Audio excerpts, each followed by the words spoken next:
So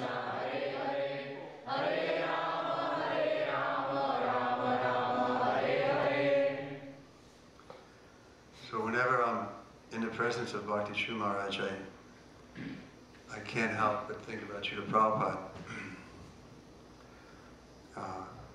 Bhakti Charu Maharaj was so dear to Srila Prabhupada, especially in those last days. Now it's 30 years. 30 years. It seems like just the other day. So maybe I can remember some of those exchanges that we saw with Srila Prabhupada. I guess not only in the last days, but I could speak a few minutes about them, and we could ask Maharaj also to share some of his remembrances, if that would be all right.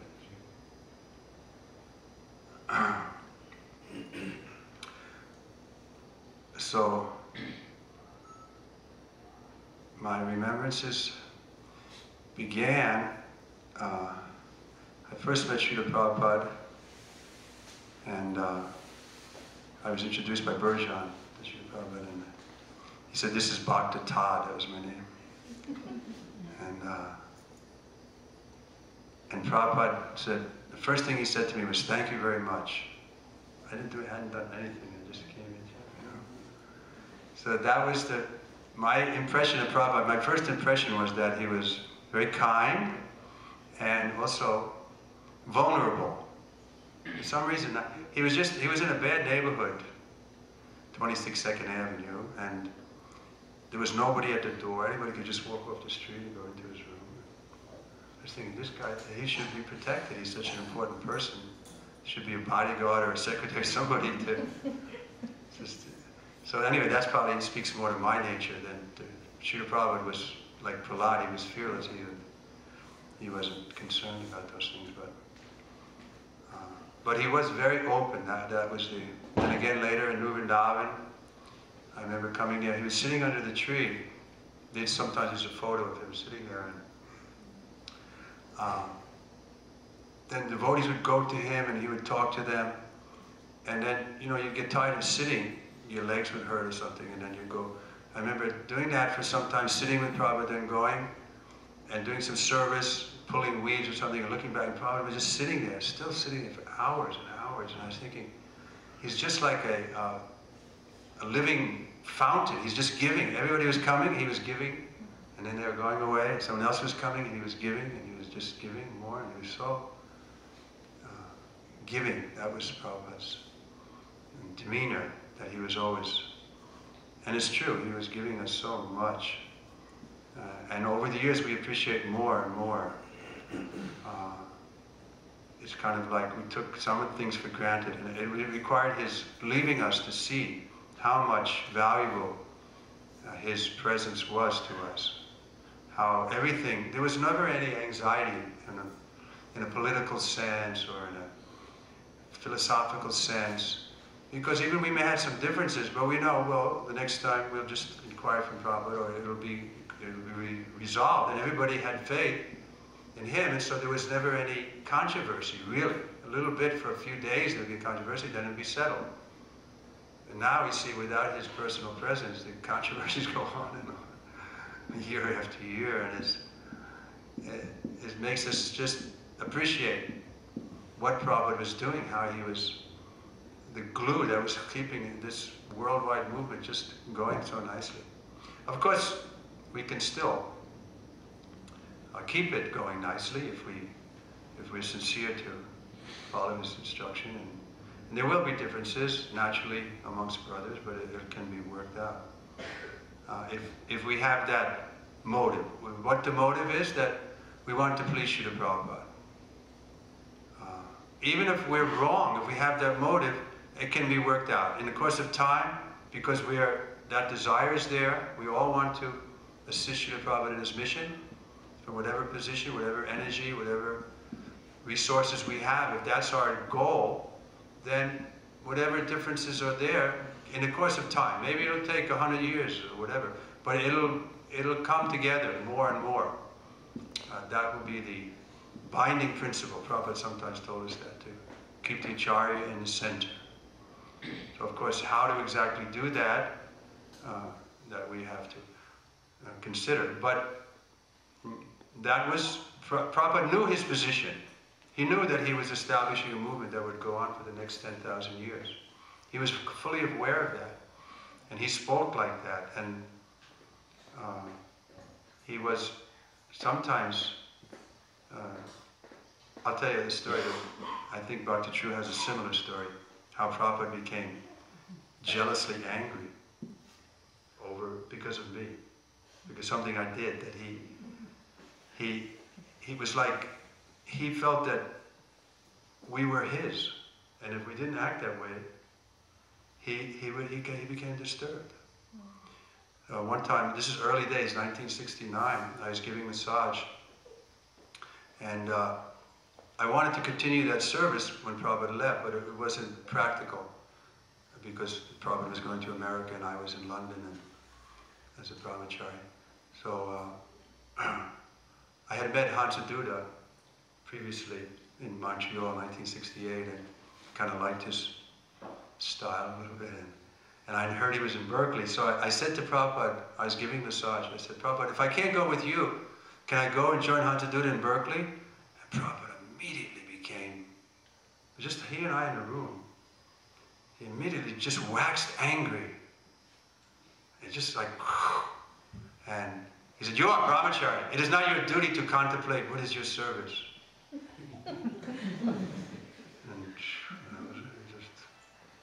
He didn't want me thinking, well, if I can't be with you, Prabhupada, I'll be with Hansaduda or something.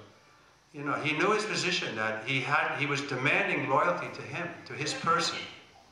And he didn't want us to be unchaste and think, well, I could always go with here, I could go to this guy or to this person. No, he wanted us to have that. I brought this up because I know one to Charles that really reinforced this point about Maharaj. I'm going to ask him to tell it right now how he was once sent by Tamal Krishna Maharaj. He was sent by Tamal Krishna Maharaj to if I can reach. Can we move this? Yeah, move this.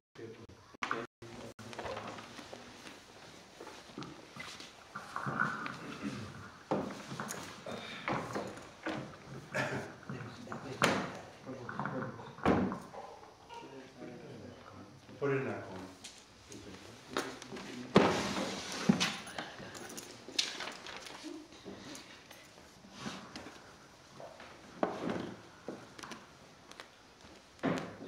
Brings back many memories, as Trivikrama Maharaj mentioned. Before that, before going into that incident that Maharaj just asked me to narrate, I'll just mention two, maybe just one very sweet incident that I remembered, that Trivikrama Maharaj's encounter with Srila Prabhupada, Prabhupada's loving exchange with Trivikrama Maharaj. First of all, I want to mention that Trivikrama Maharaj was very dear to Srila Prabhupada. Maharaj had a very, very sweet, loving relationship, and Prabhupada had always treated him with a lot of love and affection. The incident that I just remembered, once Trivikrama Maharaj was massaging Prabhupada's lotus feet. And Maharaj commented, oh Prabhupada, your feet are so pink. And Prabhupada said, that's because the pink of your hand got into my feet. And then I objected. I said, no, Prabhupada, really, look. And I was showing Prabhupada's feet to Shamshunda, who was there. And Prabhupada said, no, you are fair-skinned boys.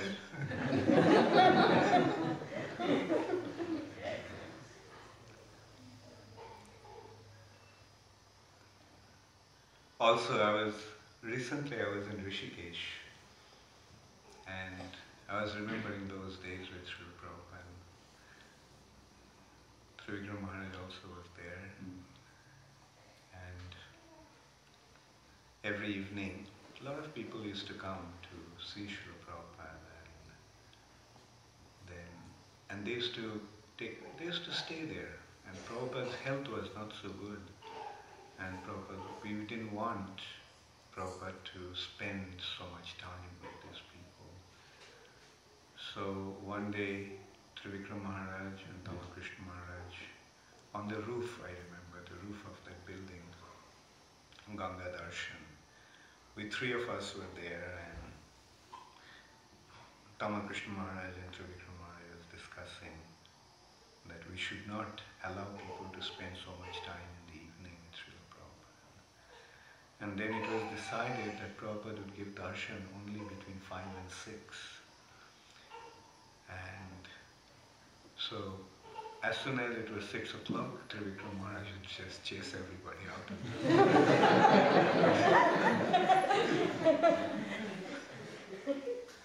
How would he do it? Huh? How would he do it? In his natural, aggressive way. Only because Ramakrishna Maharaj ordered. Ramakrishna Maharaj was the prime mover behind it.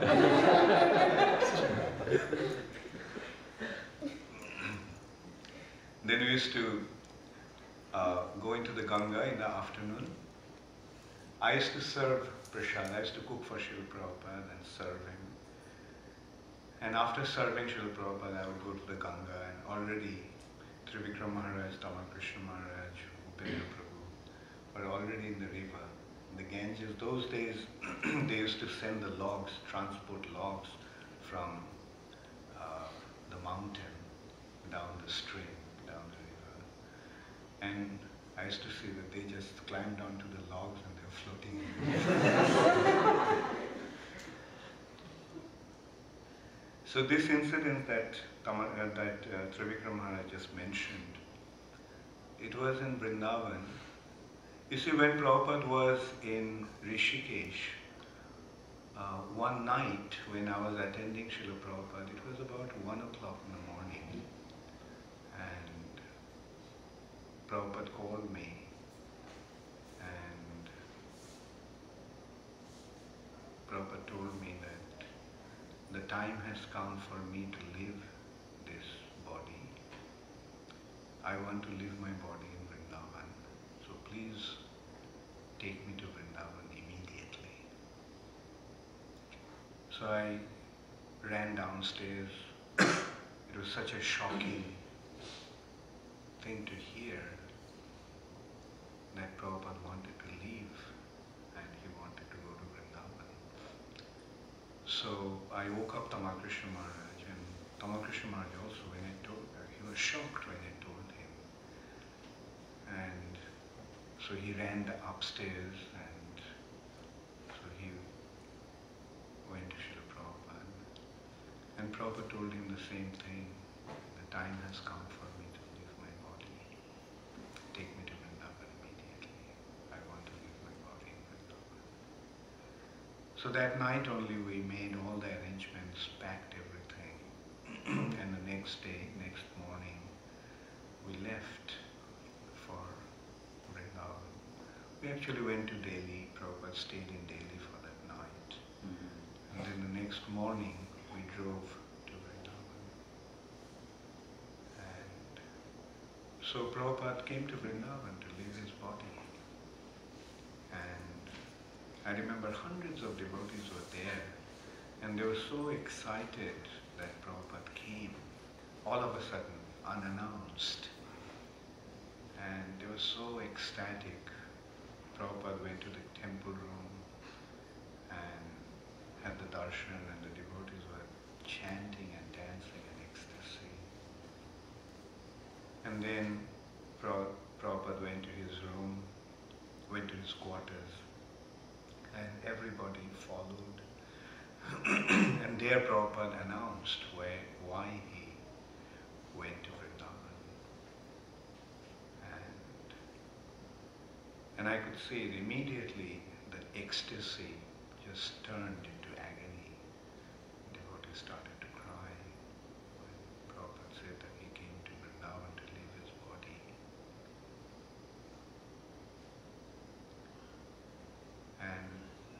that time Prabhupada spoke so wonderfully about, he quoted that verse, Dehi Nashvin Yatha Dehi, and he explained that this material body is transient and one day we have to leave this body. Tatha Dehantara Pravati. And Dhiras Tatra Namujyati. Krishna consciousness movement is to make us understand the futility and the temporary nature of this material body and the eternity of the soul. So, in this way, Prabhupada just spoke very wonderfully, and then when all the devotees left, Prabhupada called me and he told me that he asked me not to cook for him and not to force him to eat. He said, what's the point in eating when there is no appetite? And I could feel that Prabhupada was just preparing himself now to leave his body. He is going to fast till death. And in the meantime, the news spread all over the world that Prabhupada went to Vrindavan to leave his body. When we stopped in Delhi, Tamakrishna Maharaj called up Adikeshava Prabhu, who was the GBC of New York, and he asked him to inform everybody, inform all the leading devotees of ISKCON about Prabhupada's decision. So within a short time, the devotees came to Vrindavan and they had a meeting. All the leading devotees met and they decided that they can't or they could not let Srila Prabhupada go now. Prabhupada is a pure devotee of Krishna. If Prabhupada wanted to stay, then Krishna will allow him to stay. It's all depending upon Prabhupada's desire. And so the devotees came to Prabhupada's room, and for about 3 days Prabhupada didn't take anything. He didn't take anything, he just fasted. And he told me that not to cook for him, not to force him to eat. It was kind of an ultimatum, like I just couldn't do anything. Prabhupada said that I should not force him. Otherwise I used to often force him, persuade him, request him to eat. But then Prabhupada started to eat, but still the fear was there that Prabhupada may leave his body, and Prabhupada's health condition was not really good at that time also. But then one day Prabhupada told me to look for one Ayurvedic doctor called Banamali Kaviraj in Vrindavan. So I went and got in touch with him, found him in his chamber and brought him, and he started to treat Srila Prabhupada, and Prabhupada's health condition started to improve. And when Prabhupada's health condition improved, then Prabhupada wanted to come to the West. His plan was he would go to London, from London he would go to New York, then to Gita Nagari, then to Los Angeles, and from there he would go to Hawaii. But unfortunately when Prabhupada went to London, his health condition deteriorated and Prabhupada went back to India. But before that, in between that time, when Prabhupada went to Vrindavan and his health condition started to improve, between that time, one day Tamakrishna Maharaj considered that if Prabhupada leaves his body, if Prabhupada left his body, then we don't really know what to do. So he told me, he got to know that Krishnadas Babaji Maharaj, one of Prabhupada's godbrothers, he was the only Babaji godbrother of Srila Prabhupada, only Babaji, only disciple of Srila Bhakti Siddhanta Saraswati Thakur who actually took Babaji initiation. Very, very wonderful devotee, very, very pure, very jolly. Yeah, always laughing, and he was very close to Srila Prabhupada and had a very nice relationship with Srila Prabhupada. So Tamakrishna Maharaj told me to go and ask Babaji Maharaj if Prabhupada left his body, what we should do, because we didn't know. We are so new in the movement. So I was told that Babaji Maharaj was in Madhav Maharaj's mart. Madhav Maharaj is another godbrother of Srila Prabhupada who was a leading Gaudiya Math devotee at that time. And he had a mart, he had a temple in Vrindavan. So Babaji Maharaj, Srila Krishna's Babaji Maharaj, often, when he went to Vrindavan, he used to stay at his place, his mart. So I went to Madhav Maharaj's mart,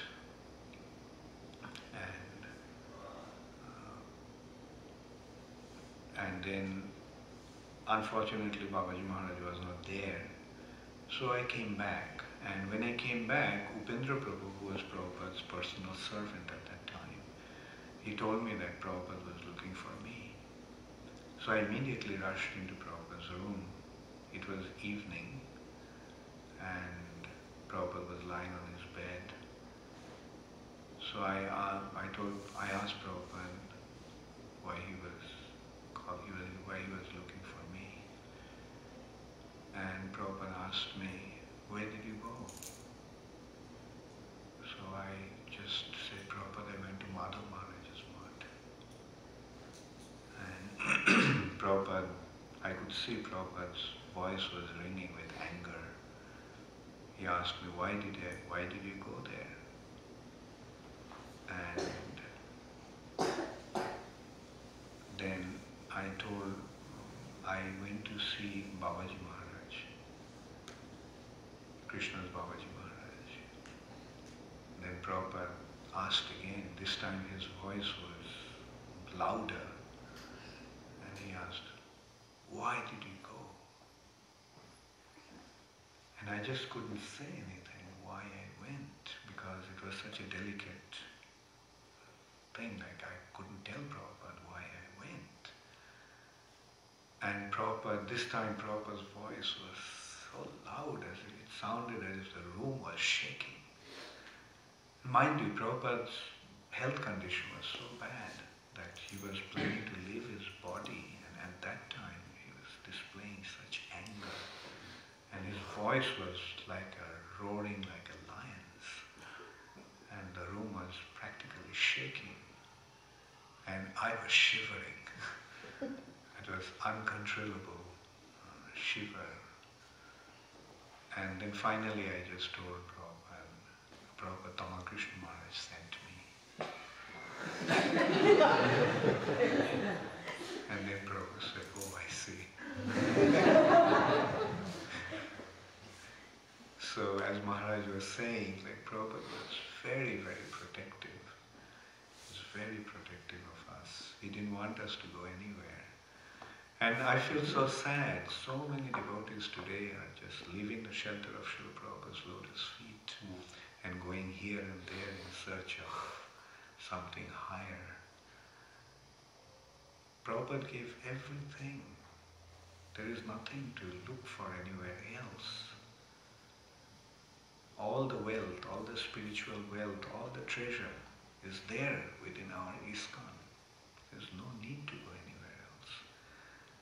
And those who are living ISKCON, they cannot understand how angry Srila Prabhupada will be. Prabhupada wanted our absolute loyalty. He is the one who saved us. If he didn't come, where would we be? And by being loyal to Srila Prabhupada, we can achieve our ultimate spiritual perfection. It's so unfortunate. And people sometimes they justify Prabhupada is pushing them to those individuals for higher, whatever it is. In that respect also I remember one incident. One of Prabhupada's godbrothers, Shoti Maharaj, came to Mathura. And I used to go to Mathura because there was in Keshavji Gauriya Math, there was one brahmachari who claimed that he knew how to give massage and he wanted to give massage to Srila Prabhupada. And so we used to send a car to bring him to give Prabhupada a massage. So sometimes I used to go to Mathura and in order to buy some vegetables and fruits, because in Mathura was a bigger city and you could get better vegetables and fruits there. So in one such day when we went to Keshavji Gauriya Math, and I found out that one of Prabhupada's godbrothers, Shoti Maharaj, was there. So I met him, I offered my obeisances, and had some exchange, and then I came back to Vrindavan. When I came back to Vrindavan, I informed Srila Prabhupada. Shoti Maharaj was there, and I met him. So Prabhupada said, bring him. So the next day, I personally went to Mathura to bring Shoti Maharaj. And so he met Srila Prabhupada, and after meeting Srila Prabhupada, he was waiting for the vehicle. I was arranging the vehicle to take him to Vrindavan, to Mathura. And while he was sitting there, just in the room in front of Prabhupada's room, where Tamal Krishna Maharaj used to sit, that became his secretary's room. Tamal Krishna Maharaj actually made that arrangement. So Shoti Maharaj, he was sitting there. Two Western devotees came and offered obeisances to him. And he made some comment which was not very nice. And I felt quite bad. Afterwards, when he left, I went and told Prabhupada that he made such a comment about his two Western devotees. And Prabhupada became so annoyed. And the comment he made was in Bengali? I think so. The comment he made was in Bengali. He said something derogatory. Yeah, I just don't want to repeat that. And Prabhupada became so angry. And then Prabhupada told me that there is no need for them to come here. And that brahmachari he used to come to give him massage. Prabhupada said that there is no need for him to come and give him massage. Just completely cut off. So the point is that just Prabhupada was demanding loyalty to him, but he was very loyal to us. Yes. He protected us. Yeah. I mean, when Prabhupada was here, ISKCON family was very defined. It was our family, and we never thought of going anywhere else. Our whole world was around Srila Prabhupada within our ISKCON. And it's important that we develop that feeling, we develop that atmosphere, we develop that attitude. And then only this movement will spread all over the world. Like today, although it sounds bad, but it's not a criticism. ISKCON today is not the way it is meant to be, the way it has been designed by Srila Prabhupada. It's nowhere near what it used to be when Prabhupada was present. I mean, we have to take the responsibility that we are not really leading the movement the way we should be.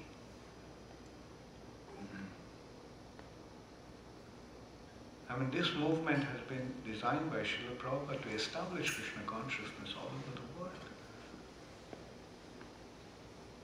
Sri Chaitanya Mahaprabhu's movement is going to, Sri Chaitanya Mahaprabhu's prediction is going to become manifest, is going to become a reality through this movement. And he sent Srila Prabhupada to achieve that. When he was present, he did it, and he created ISKCON to push that movement forward when he is not going to be present on this planet. Otherwise, why did it take so much trouble to create this ISKCON? And not only Srila Prabhupada, it was Bhakti Siddhanta Saraswati Thakur who did the same thing, tried to do the same thing. It's Bhakti Vinod Thakur who gave the blueprint. Because without an institution, this movement cannot be established effectively all over the world. To achieve that mission, to spread Krishna consciousness effectively all over the world and to establish it in every town and village, there is a need for an institution. Without an institution, it's not going to happen. No matter whatever people may say about institution, whatever their negative comments may be about the institution, but the reality is, without an institution, it's not going to happen. We have to achieve this mission collectively. Individually, what can we do? Yes, we may be big personalities, but how much can we achieve?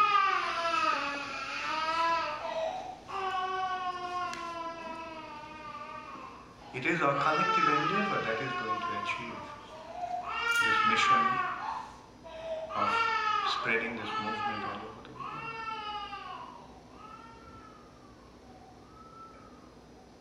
And that's why Prabhupada was so emphatic that your love for me will be shown by how you cooperate. Why this statement? Why this condition that your love for me, if you love me, then cooperate. That is the condition. That's the way we have to express our love for Srila Prabhupada. Not just some sweet words and empty sentiments. We have to deal with reality. The reality is that we have to express our love for Srila Prabhupada through our spirit of cooperation. Collectively, we have to endeavor to establish this movement all over the world. And in order to do that, yes, we have to give up our personal interests. We have to give up our false ego. It takes a lot to cooperate. Cooperation is not easy. In order to cooperate, the first thing we have to give up is our personal interest. And how should we sacrifice our personal interest for the benefit of the mission of establishing this movement all over the world? That's what Srila Prabhupada wanted, and that's what we have to do. And there comes our loyalty to Srila Prabhupada. If you are not loyal to Srila Prabhupada, where's the question of loving Srila Prabhupada? If we are not loving Srila Prabhupada, where's the question of expressing our love for Srila Prabhupada through our cooperation? Personally, I consider the 3 instructions of Srila Prabhupada to be of most importance to me. And I have seen time and time again, following these 3 instructions have saved me from imminent calamities. And those 3 instructions were like as I mentioned, your love for me will be shown by how you cooperate with each other. The second instruction is, no matter whatever happens, don't leave ISKCON. And that was the plain and simple statement of Srila Prabhupada. No matter whatever happens, don't leave ISKCON. He told you that personally? Yeah. And the GBC is the ultimate managing authority. GBC is the ultimate managing authority. And time again, Prabhupada made that statement clear to us. He told us that the Gauriya Math fell apart because they did not follow Srila Bhakti Siddhanta Saraswati Thakur's instruction to manage the society through the collective management through a GBC. Bhakti Siddhanta Saraswati Thakur instructed them to manage the society after his disappearance through a GBC body. But disregarding that instruction, they appointed an Acharya, and when the Acharya fell down, the whole thing collapsed. Prabhupada told us emphatically, don't make the same mistake that my godbrothers made after Guru Maharaj's disappearance. It's plain and simple and as clear as that.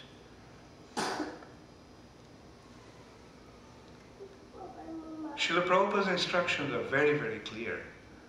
It's unfortunate that people are concocting different meanings out of Srila Prabhupada's instructions. And ultimately what it boils down to? Disloyalty to Srila Prabhupada, as Maharaj was pointing out. Prabhupada wanted our absolute loyalty towards his lotus feet. No compromise. And as Trivikrama Maharaj pointed out, even if he was attracted by his godbrother, a leading devotee of the movement at that time, following and establishing Srila Prabhupada's mission, even loyalty to him was not appreciated by Srila Prabhupada. He wanted absolute loyalty to him. That is why you have to go anywhere else. Your service is wherever you are. And if you're loyal to me, if you love me, if you are surrendered to me, then just serve my mission wherever you are. You don't have to make any other arrangements. You don't have to find any other avenues to motivate and guide and channelize your energy. Just wherever you are, render your service. And there is so much to do. Krishna consciousness movement is not a pleasure trip. It is a serious business. Joining ISKCON, I would say, is something like joining the army. You commit yourself, you discipline yourself, you follow the line of authority, and fight for the mission, commit yourself to achieve the mission. What is a soldier meant to do in the army? A soldier is meant to fight the enemy. And our enemy is clear. Who is our enemy? Maya is our enemy. Kali is our enemy. He has taken over the world, establishing our dharma. Now we have to fight against him and establish dharma once again. And that is the meaning of joining Sri Chaitanya Mahaprabhu's Sankirtan movement. And that's what we are here for. We didn't join ISKCON to join a club. A Sunday feast, just come, attend the thing, and the rest of the week have nothing to do with the movement. Krishna consciousness is a lifelong commitment. 24 hours a day, one has to be committed. It doesn't mean that one has to leave his family and his service. No, do whatever you are doing. That's the meaning of Yukta Vairagya. Do it for the sake of spreading the movement.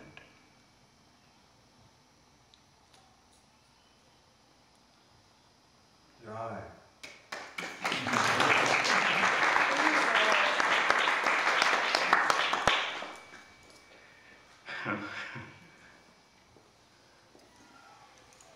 Maharaj fired me up.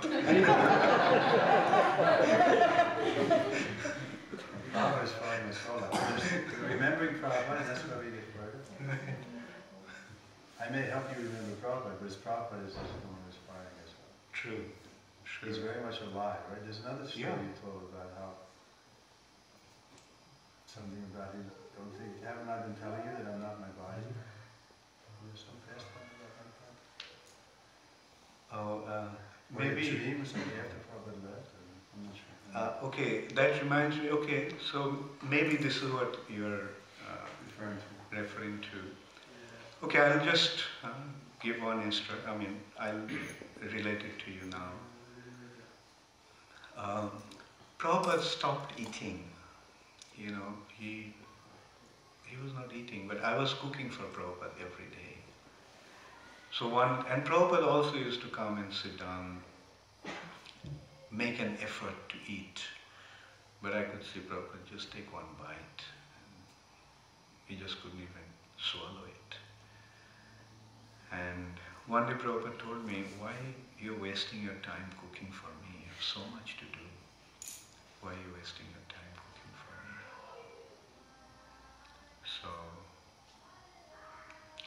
So I told him, Prabhupada, I cook with the hope that someday you'll have some appetite and you'll feel like eating.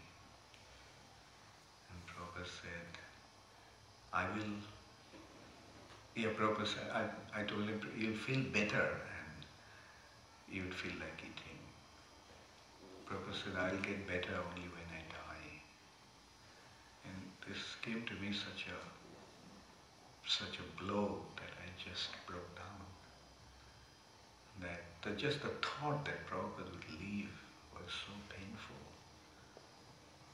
And I broke down and Prabhupada just told me, is this what you learned from me? Is this what I taught you? Didn't I tell you that we are not our body, we are spirit souls? And then he said that I will always be there. If you're something to the effect of, if you love me, then I'll always be there with you. And I have this, with the passing of time, this realization is becoming stronger and stronger. That Prabhupada didn't leave, Prabhupada is with us. It's up to us to feel his presence. And it is through our commitment to his lotus feet that his divine grace will be present to us.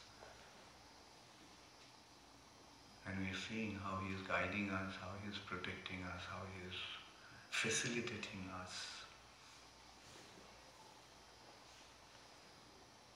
So Prabhupada is always there. That was the one I was thinking. Okay. That inspired me when you told how Prabhupada was. I remember similar, a little different, but maybe a few days before Prabhupada left, I had gotten sick. You know, I had a real sore throat, and so I thought I better not go in the room in front of Prabhupada because he might get sick from me. So maybe 3 or 4 days I didn't come, and then I came back, and we were singing. We always had a little kirtan going. So Prabhupada couldn't see very well, but he could still hear. So I was singing it, and he recognized my voice. And he said, "Oh, you are still here."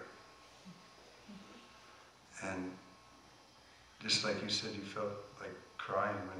So I felt like crying. I was thinking, and I said, "Prabhupada, where would I go?" And then he became very humble, very, almost like we have the description of the Uttama Adhikari who thinks that everybody's serving Krishna except him. So Prabhupada kind of slipped into that. Yes, it just fixed it. Took 2 men to fix that. Hare Krishna.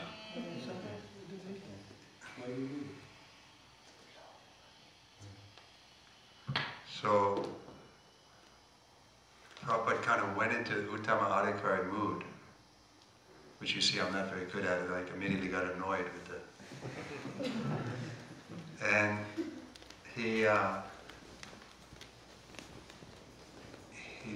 was like, just not speaking to me, but just speaking in general. He said, I'm simply a botheration.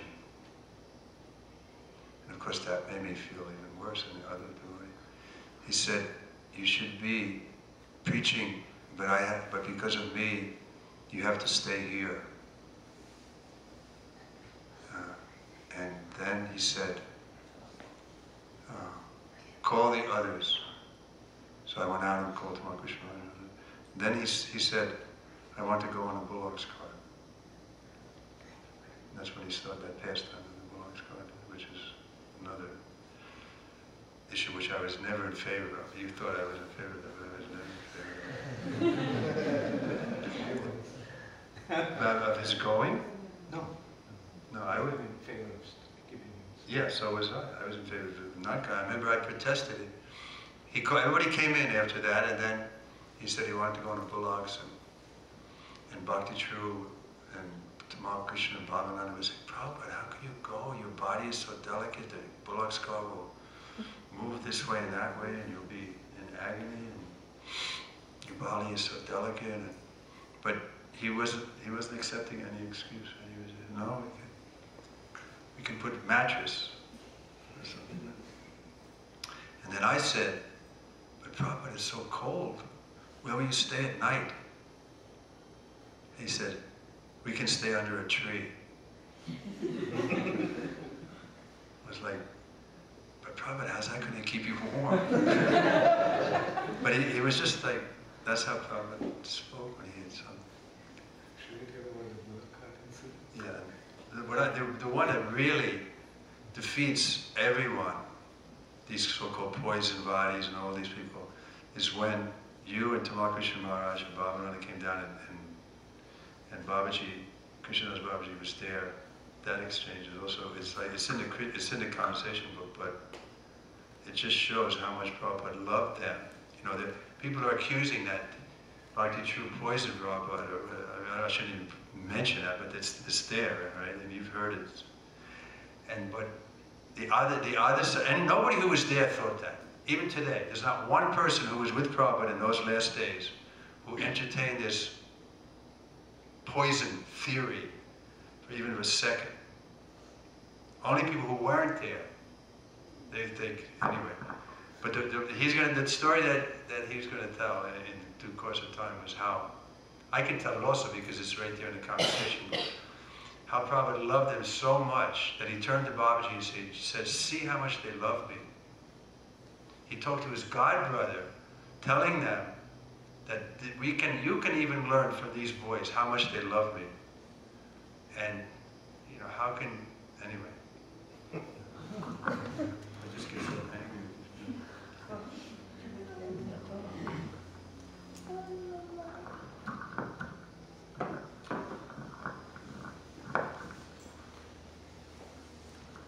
Actually, one day, Lokanath Maharaj came back from his tour of Badrinath, and he was telling Prabhupada how he went to Badrinath, and then he started to describe the places that he went to. He went to Vasudev's cave and offered Srila Prabhupada's Bhagavatam to Vasudev. And then he started to describe that he went to the place where Bhima left his body. And you see, the Pandavas, when Krishna left, they left for Mahaprasthan. They left their palace and started to walk towards Vrindavan, towards the Himalayas. And that is called Mahaprasthan, the final departure. And they walked and walked and walked without stopping, without drinking, without eating, till their body fell. The first one to fall was Draupadi, then Sahadev, then Nakul, then Arjun, and finally Bhima fell in near Badrikashram. high up in the Himalayan mountains. And soon after that, Prabhupada told him to arrange for the bullock cart, and he wanted to go on a parikrama of Vrindavan. That was final. Later on he decided, because Vrindavan would have been too long. So finally he settled for Govardhan. Yeah. First he thought of parikrama of Vrindavan.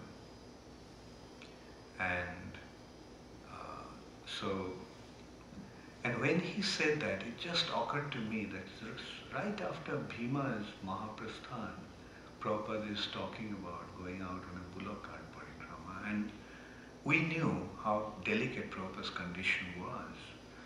Prabhupada's condition at that time was so delicate that he could not turn to his side by himself.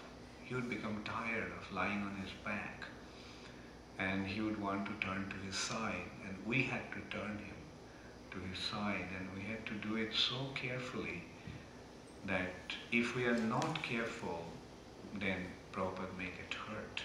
He would feel the pain. And also, Vrindavan was getting cold, as Maharaj was telling them. It was so cold.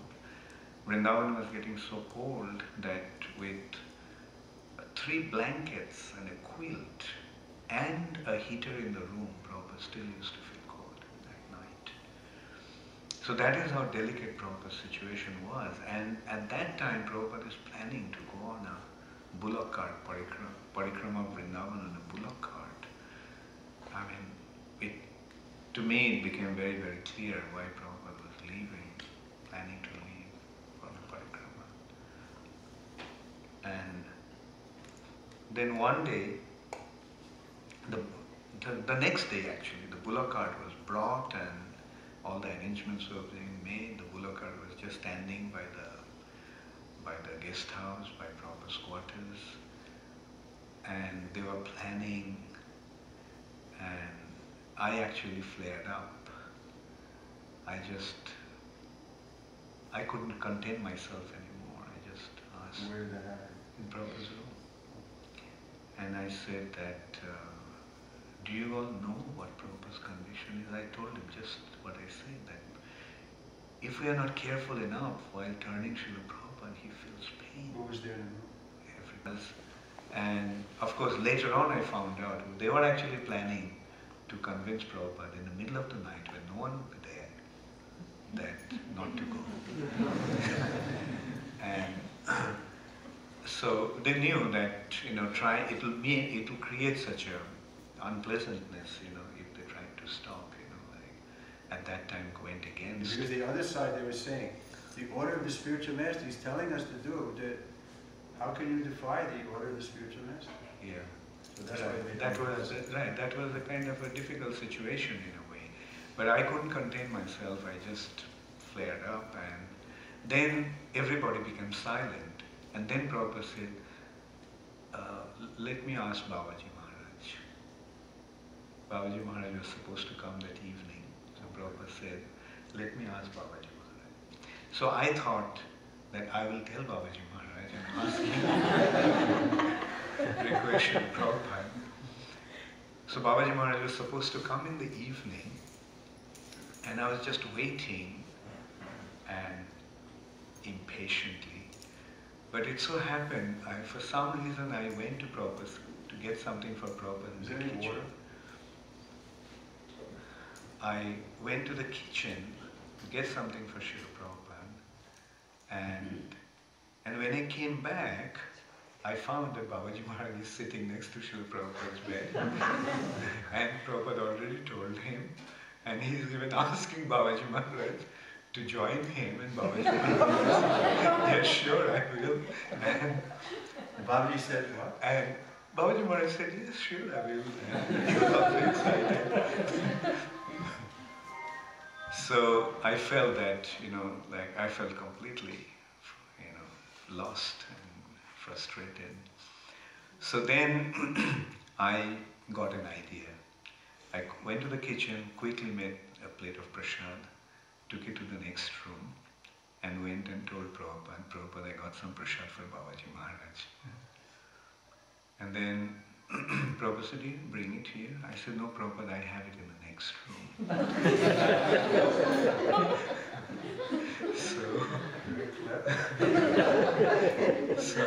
Then Prabhupada said, Babaji Maharaj, go take prasad. So while Babaji Maharaj was taking prasad, I just told Babaji Maharaj everything about Bhima's falling in Badrikashram and Prabhupada's condition and how I'm afraid that Prabhupada's probably planning to leave his body in this way. Then Babaji Maharaj said, no, then we cannot let him go. Then I said, Babaji Maharaj, you please tell him not to go. Babaji Maharaj's reaction was, me? He was so humble.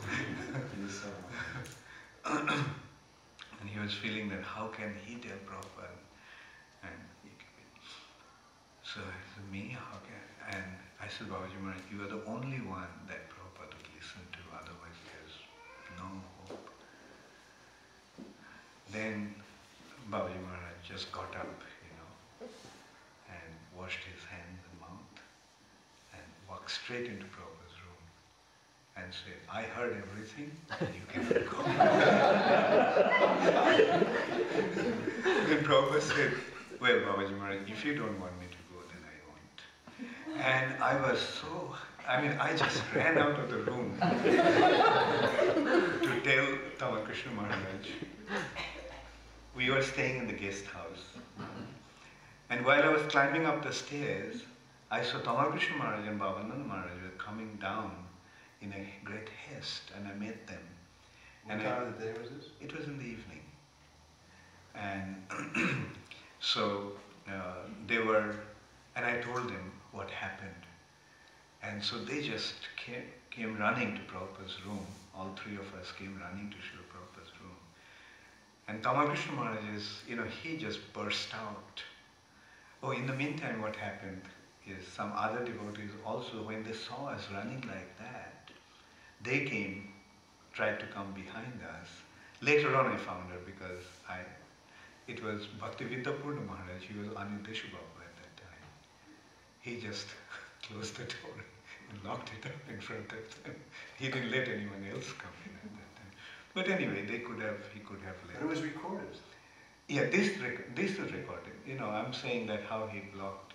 So then Tamakrishna Maharaj just burst out. The Prabhupada, you put us in such anxiety at times we don't really know what to do. We feel completely lost how to deal with this situation. He just burst out in this way. And that time Prabhupada actually turned towards Babaji Maharaj and said, see how much they love me. And then he started to describe about Bhavananda, how he had been, for his sake, he had to go to the prison in Mayapur.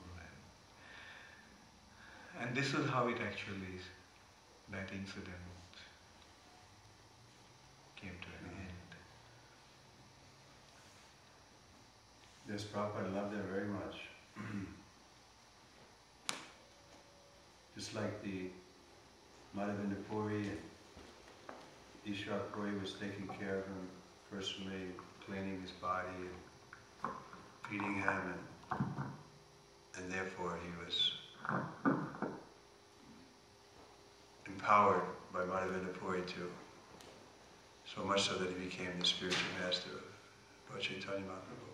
Ishwar Puri became the spiritual master. So, therefore our Bhakti Charu Maharaj has become so prominent because he's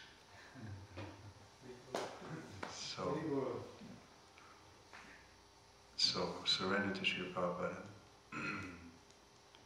And even his name is being in some quarters vilified and so on, but it doesn't deter him from Prabhupada is simply giving mercy more and more. Bhakti Charu Maharaj ki. Jai. Srila Prabhupada ki. Jai. I have a video of what is happening